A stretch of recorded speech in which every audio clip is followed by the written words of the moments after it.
Donald Trump has always claimed he could end all wars, but lately, it looks like he's losing the war against his own teleprompter. What happened at his latest speech in Miami wasn't just incoherent, it was alarming.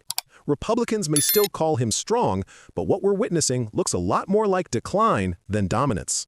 Because after suffering one of the worst election nights for MAGA ever, Trump stumbled through a rambling, incoherent rant that left his own supporters stunned. Let's start with what happened and what some political commentators are already calling his Miami meltdown. Indicted. I made a phone call. Congratulations on your victory. He made a phone call. Let's indict him. These people are the worst.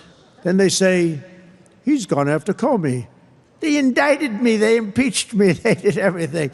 It's unbelievable. Who the hell else could have taken that? Do you guys know anybody else that could have taken it? I don't think so.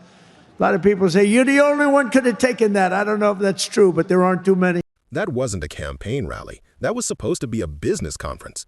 Even Trump's usual applause lines fell flat.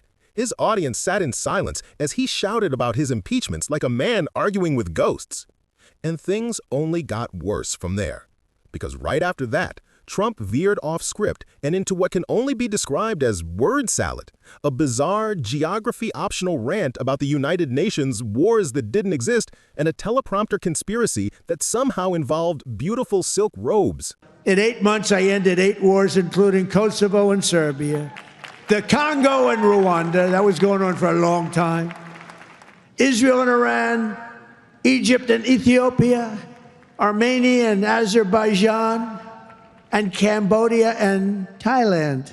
All of them were in war, starting war. Some of the wars were 32 years old. No help from the United Nations at all. The only thing I got from them was a blank teleprompter. Remember I went up there, Princess? Ladies and gentlemen, on behalf of the United States of America, President Donald J. Trump, I'm looking at the teleprompters, and I have all my friends, including your family, sitting out there, 158 leaders, some in beautiful silk white robes, others in bad shirts, bad ties, and some in beautiful shirts and ties. But they're all the leaders, 158 leaders. And they're saying, President, and I'm walking up to the President Donald J. Trump, and I'm looking at the teleprompter, stone cold blank. They did it on purpose. And I think I gave my best speech. That's what I was told. But it still wasn't a great feeling. I'm walking up very slowly. You know, I'm 20 feet. I'm trying to walk slowly because I see it's not working. They're dead. They did it on purpose. But it worked out okay. Not great people. You can't make this up. The man who once boasted about negotiating peace between nations that weren't even at war is now accusing the United Nations of sabotaging his teleprompter. And right after that, we got the main event. Trump's brain officially declared independence from the English language. To those places. For generations, Miami has been a haven for those fleeing communist tyranny in South Africa. I mean, if you take a look at what's going on in parts of South Africa, look at South Africa, what's going on.